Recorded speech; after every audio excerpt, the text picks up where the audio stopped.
Feliz semana, queridos y queridas estudiantes de Fundamentos de Historia Política de Colombia. El día de hoy vamos a hablar sobre los movimientos sociales. Para ello, el profesor César Villota y mi persona, Cristina Rosero, hemos invitado a dos investigadores de diferentes lugares. El primero, el profesor Carlos Sánchez, docente de la UNAM de México, quien quiere compartirnos precisamente sobre dos tipos de movimientos de organizaciones. Y la segunda, la doctora María Fernanda Sañudo, docente de la Pontificia Universidad Javeriana de Colombia, y quien nos acompañará y nos hablará un poco sobre las organizaciones o movimientos sociales feministas. Agradecemos poner mucha atención y responder posteriormente a las preguntas que se encuentran ya dispuestas para el análisis. Quiero presentarles a María Fernanda Sañudo, oriunda de nuestra ciudad, de San Juan de Pasto, investigadora del Instituto Pensar y docente de la Pontificia Universidad Javeriana. Asimismo, doctora en estudios de feminismo y de género. Gracias, Fernanda, por aceptar nuestra invitación y comencemos hablando. ¿Qué son las organizaciones sociales? Bueno, las organizaciones sociales corresponden a espacios o escenarios en el que convergen diversos actores con el objetivo de cumplir un fin específico o trabajar para lograr algo específico, que puede ser cuestiones que tienen que ver con el bienestar de una comunidad o la posibilidad de, no sé, realizar procesos de incidencia política para transformar las condiciones de opresión, de subordinación, etc. Y con relación a la anterior pregunta, ¿podrías contarnos si existen diferentes tipos de organizaciones y cuáles nos puedes contar?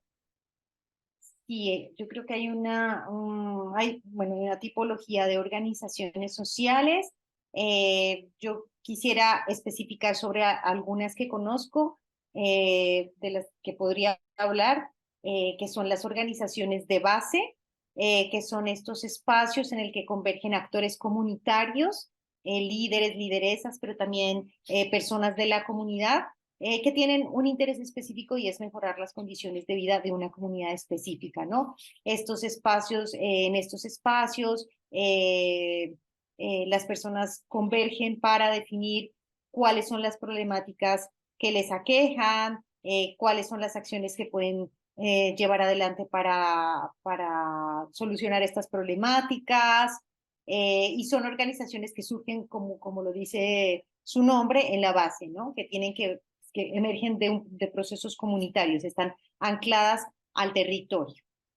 Otro tipo de organizaciones sobre las que podríamos hablar están las organizaciones religiosas, organizaciones cívicas, hay una multiplicidad de organizaciones que creo que tienen que ver su nombre o su identidad con el fin que tengan, ¿no? ¿Cuál es el fin en sí mismo con el que se crea o funciona una determinada organización?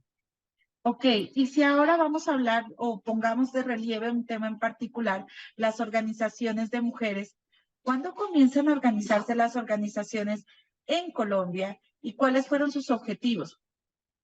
Bueno, yo creo que los procesos organizativos de mujeres, no, yo no creo, la historia lo dice, comienzan desde el siglo pasado, desde la década del 20 del siglo pasado, momento en el cual emergen con fuerza las luchas agrarias del campesinado, y en este contexto muchas mujeres se organizan no solo para acompañar los procesos de lucha por la tierra en general, sino empezar a pensar cuál es el lugar de las mujeres en estas luchas. Estos procesos organizativos, también ya vale la pena destacar sobre los procesos organizativos de mujeres amarrados al Partido Comunista en ciertas zonas del país, los procesos organizativos de mujeres que emergen también de la mano de ANUC, de la Asociación Nacional de Usuarios Campesinos, u otros procesos organizativos que tenían que ver, por ejemplo, con estas clubes de amas de casa que son auspiciados por la iglesia y que después se abren para que de manera autónoma las mujeres pues propongan o continúen con otros procesos de manera autónoma. Por ejemplo, la Organización Femenina Popular está muy anclada a estos procesos de los clubes de ama de casa y de los procesos jalonados por la Iglesia Católica.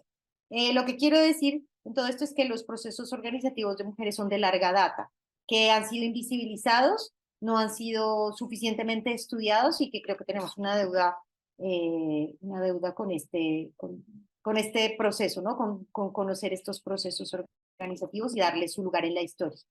Ahora sí hablemos específicamente que en el transcurso del tiempo cada meta va estructurándose de acuerdo a las necesidades. Así pues, ¿cuáles son las finalidades que se siguen persiguiendo en la actualidad?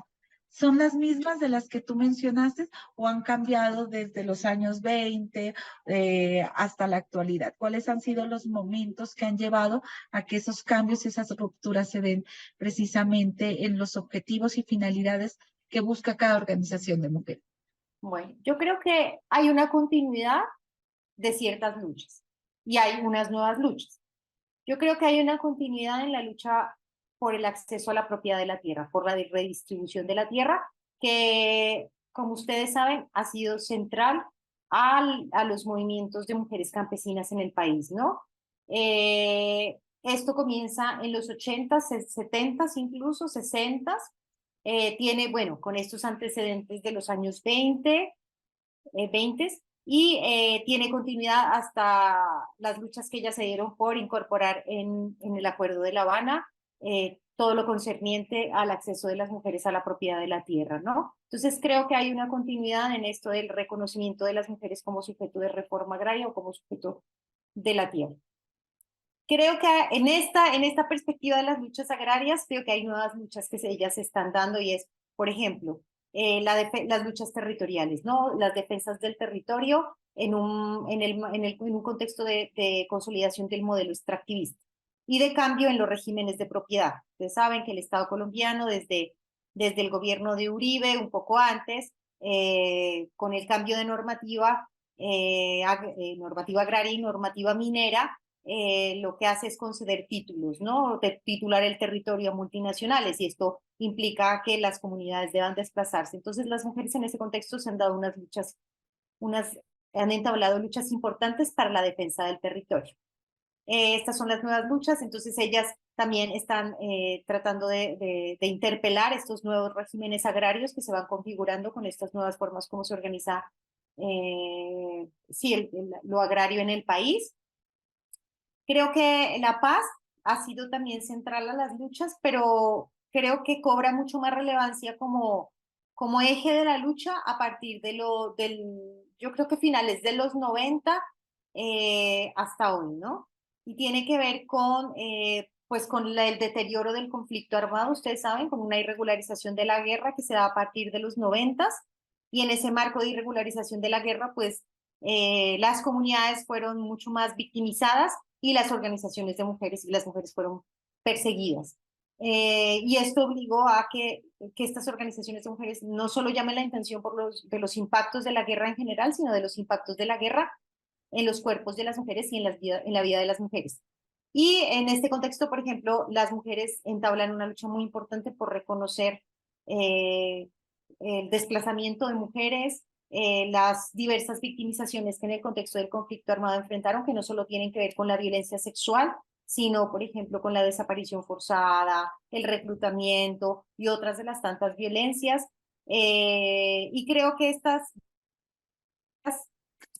esto de la paz, de luchar por la paz como eje, también no puede definirse de una sola manera, sino que creo que depende de la identidad de la organización, las apuestas por la paz van diferenciándose, ¿no? Entonces uno ve que, por ejemplo, hay, no sé, la Ruta Pacífica tiene una apuesta clara por denunciar las violencias basadas en género, las violencias sexuales contra las mujeres en un contexto determinado. Las de ANUSIC tienen una lucha que tiene que ver con cómo la guerra implicó restricciones en el acceso a la propiedad de la tierra o cómo estos regímenes agrarios nuevos impactan de manera diferenciada a las mujeres o las organizaciones de mujeres afrodescendientes que llaman la atención sobre la relación cuerpo-territorio en un contexto de violencias extractivistas, las que se complejizan o se entrecruzan con las violencias raciales, las del conflicto, entre otras.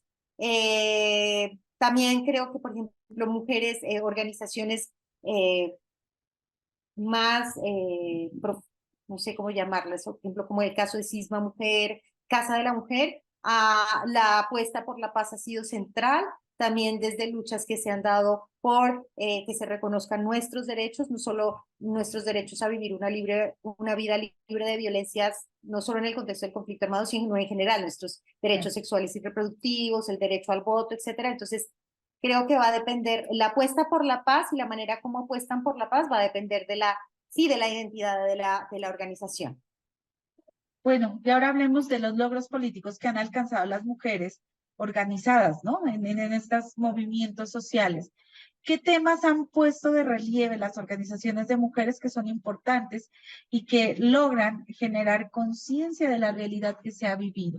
Recuerda de que, como hemos hablado, el conflicto armado pues ha traído muchos problemas y que es precisamente en estas organizaciones de mujeres que han logrado visibilizar elementos que han terminado siendo poco conocidos y desconocidos en las agendas públicas presentadas en los diferentes medios de comunicación, ¿no? Y es a las que muchas personas tienen acceso. Entonces, ¿cuáles han sido realmente los logros que ellas han tenido precisamente desde su posicionamiento como organización? Bueno, yo creo que podríamos hablar de 4 logros específicos. Bueno, y en ese marco los temas. Creo que son un poquito más de los logros. Bueno, creo que primero ser reconocidas como sujetos políticos, ¿no? Con capacidad de incidencia y de posicionarse en lo público para incidir en lo público. Entonces creo que las mujeres hayan estado en estos escenarios ha permitido que tengamos avances normativos para la garantía de los derechos de las mujeres, no solo en lo que tiene que ver en el acceso a la propiedad de la tierra, sino lo que tiene que ver con participación política, lo que tiene que ver con la participación en la paz o la incorporación de género en la materialización de los acuerdos, que tengamos una ley de violencias basadas en género se debió a toda la lucha de las mujeres. Entonces creo que el que hayamos sido reconocidas como sujetos políticos y el que hayamos tenido posibilidad de incidencia en el ámbito de lo público y en esa medida se haya podido posicionar las agendas, las diversas agendas de las mujeres, ¿no? Lo segundo creo que ya lo mencionaste y es que las mujeres organizadas el Movimiento Social de Mujeres por la Paz y otras han logrado evidenciar qué pasó con las mujeres y el conflicto armado, ¿no? La envergadura del conflicto y los impactos de este en la vida de las mujeres y en este contexto lo relevante que fue el uso de las violencias sexuales como arma de guerra. Creo que no es menor que la JEP haya abierto el último macro caso, que no recuerdo ahorita cuál es el número, que tiene que ver con esto, ¿no? Con las violencias, qué pasó con las mujeres en el contexto del conflicto armado y cómo fueron las violencias sexuales usadas como un arma de guerra y las implicaciones que esto ha tenido y los castigos que debe esto tener, ¿no? O sea, cómo pensar la justicia desde allí. También otro tema, creo que otro logro que ha sido relevante es que las mujeres se han reconocido como sujeto de reforma agraria, esto tampoco es menor y esto se debe a la lucha de la ANMUSIC y de muchas de las mujeres rurales, de las organizaciones de mujeres rurales, y es no solo que se incorpore el género en la ley 160 del 94, que fue que es la ley que todavía no regula en términos del acceso a la propiedad de la tierra, de distribución de la tierra, sino también la incidencia que ellas tuvieron en la formulación de la Ley de Mujer Rural, la 731 de 2002, donde no solo se la reconoce como sujeto de reforma agraria, sino como sujeto de derechos en general, las mujeres rurales como sujetos de derechos, y todo lo que ha pasado, por ejemplo, cómo se reconoce que el enfoque de género debe ir en la legalización de los baldíos, o en la adjudicación de baldíos, o todo esto de la incorporación del enfoque de género en la reforma agraria, en la reforma rural integral, que corresponde al punto 1 del acuerdo, que eso no es menor. Entonces, creo que ese es el tercer logro. El cuarto logro creo que tiene que ver con que las mujeres han incidido, el movimiento social de mujeres ha incidido para que se abra la perspectiva de justicia transicional y nuestra justicia transicional, que también es muy particular en el caso de Colombia, tiene sus particularidades para el caso de Colombia. Creo que es una justicia transicional que se empieza a pensar desde la perspectiva de género y esto tiene que ver con lo que les planteaba de la JEP, que se haya abierto un macro caso, que Comisión de la Verdad incorpora el género, la mirada de género, la mirada de las mujeres para pensar la memoria, etcétera. Y como temas fundamentales, creo que pues posicionar primero que las violencias basadas en género, ¿no? Que bueno, pues no solo haya una ley, sino que se deben castigar, se deben prevenir y que nosotros todas tenemos derecho a una vida libre de violencias. Y la incidencia de las mujeres, pues logró no solo que se haga la ley 2075, si no estoy mal, sino otras de las leyes que atacan las violencias basadas en género. Y eso también es un logro enorme. Otro de los logros enormes es que creo que se ponga en la agenda política la interrupción voluntaria del embarazo y los logros obtenidos con la última sentencia de la Corte Constitucional. Bueno, y aquí me quedo corta porque yo creo que hay muchos más logros y temas que las mujeres han ido posicionando en la agenda. Y desde esta búsqueda, análisis de los aportes de las mujeres, hablemos un poquito sobre las propuestas de paz y las necesidades desde específicamente ciertos grupos de ellos, como son los grupos campesinos, los grupos afrodescendientes y los grupos indígenas. Hablemos un poquito de los aportes del trabajo de estas organizaciones, de estas mujeres en pro de ciertas problemáticas políticas y sociales inmersas en su territorio, ¿no es cierto? Ejemplo, tú vienes trabajando con las mujeres afro, problemas de minería y cuáles son sus aportes precisamente para evitar la continuación, digamos, con estas temáticas en estas zonas. Cuéntanos un poco, María Fernanda. Bueno, creo que bueno, antes de pasar a especificar, creo que es súper clave cómo pensar esta complejidad que supone el sujeto rural, ¿no? Porque a mí lo que me pasa es que a veces yo digo, ay, los aportes, como que distinguir entre campesinas afroindígenas te lleva como a suponer que hay cosas particulares. Y ahora, hace un ratico que lo hablábamos, pensaba, decía, no, o sea, hay mujeres que, por ejemplo, las mujeres afro se consideran mujeres campesinas en algunas ocasiones, o mujeres indígenas. Y entonces, claro, las luchas que han dado, por ejemplo, la MUSIC, ¿no? Que es Asociación Nacional de Mujeres Campesinas, Negras e Indígenas de Colombia, que confluyen todas, pues han sido por el reconocimiento acceso, sí, de las problemáticas que las mujeres enfrentan a la hora de acceder a la tierra y esto implica para todas, eso es como unas problemáticas generales para todas, ¿no? Ahora, ya particularizando, creo que los aportes de las mujeres campesinas han sido fundamentalmente para pensar esto, las luchas por la tierra, ¿no? No por el territorio, el territorio también, pero creo que ha sido mucho más fundamental la lucha por la tierra, por el acceso de las mujeres a la propiedad de la tierra. Creo que esa lucha que se dio en música en sus inicios, que era mucho más desde una perspectiva campesina, es lograr que las mujeres sean reconocidas como sujeto de reforma agraria. Creo que eso ha sido fundamental y que las mujeres eh, demanden, ¿no? Propongan una agenda particular frente al tema de la tierra. Creo que esto ha sido un aporte enorme de las organizaciones de mujeres campesinas. De las afro, creo que de uno de los aportes, porque pues yo no puedo dar cuenta porque yo creo que hay muchísimos más, pero uno de los que yo veo son las luchas territoriales, que ellas están. Yo creo que eso también lo comparten con las indígenas, ¿no? Los grupos, las mujeres indígenas, y esa es la lucha territorial, es la defensa del territorio, no solo en contra del extractivismo, sino también del modelo de agronegocio, del despojo. Entonces ellas no solo han sido protagonistas de la defensa del territorio y de pararse, por ejemplo, frente a las multinacionales mineras, sino también creo que están proponiendo formas particulares de acceder, usar, pensar, planear el territorio. Estrategias que son mucho más cercanas a los procesos de las comunidades, que son fundamentales para la consolidación de sus planes de vida, de la reproducción de la vida, de la vida comunitaria. Vamos ahora a hablar precisamente cuáles son los retos que se pueden enfrentar ellos en la actualidad, teniendo en cuenta las políticas, ¿no?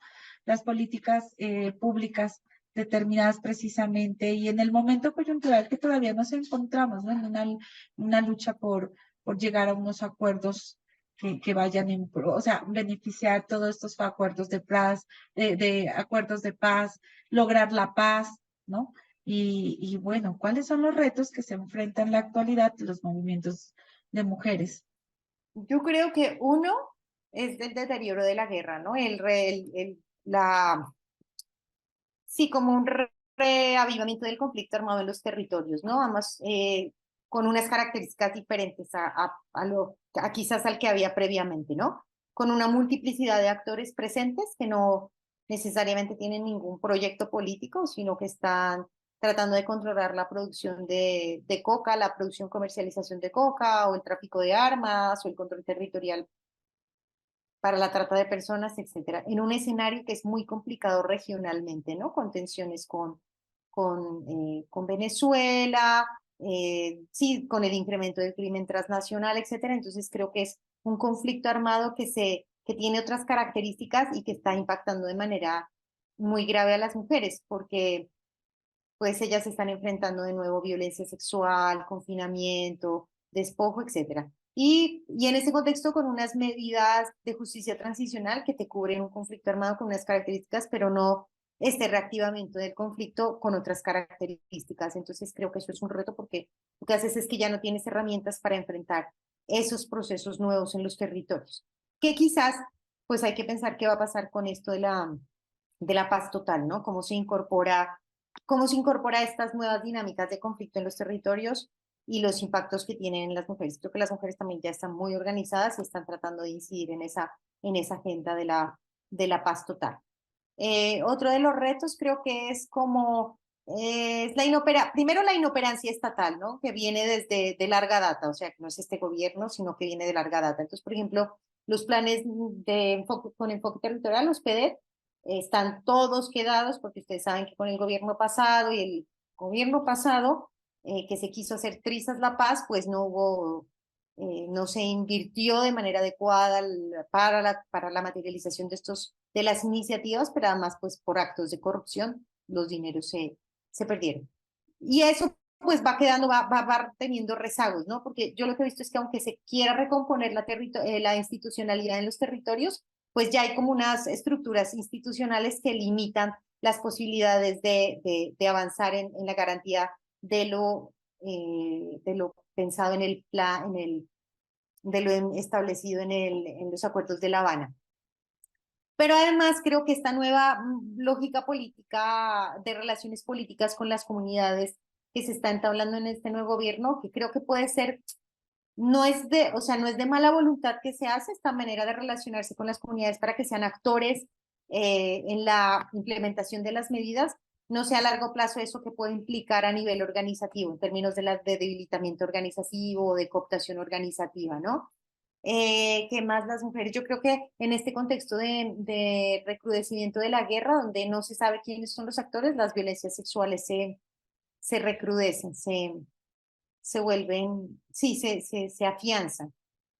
Entonces creo que, bueno, creería que esos son los retos que yo veo de manera muy rápida, ¿no? Porque De que los retos de las mujeres han sido las luchas de las mujeres, vienen de tiempos anteriores, muy atrás de la actualidad, y en la actualidad, pues se han visibilizado más los trabajos de las mujeres, han sido en generar procesos de memoria, reconstrucción de hechos que son desconocidos por muchas partes de la población colombiana a nivel nacional y también a nivel internacional, ¿no? El desconocimiento por la información que desde de la política ha permitido llegar y dar a toda la sociedad en general.